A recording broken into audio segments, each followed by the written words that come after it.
Përshëndetje, sot do të flasim për kallëzuesin. Kallëzuesi është gjymtyra kryesore e fjalisë, e cila tregon gjendjen dhe veprimin e kryer nga kryefjala. Kallëzuesi ndahet në dy grupe, kallëzues emëror dhe kallëzues folior. Zakonisht kallëzuesi qëndron pas kryefjalës.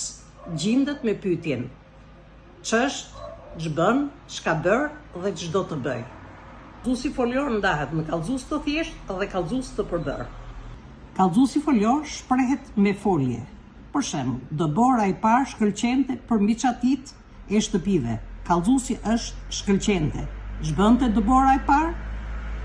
Folja shkëlqente tregon veprim. 2. Kallëzuesi emëror shprehet me këpuj plus gjymtyrë emërore. A. Jam plus emër. Ai është student. Kallëzuesi emëror këtu është student. B. Jam plus mbiemër.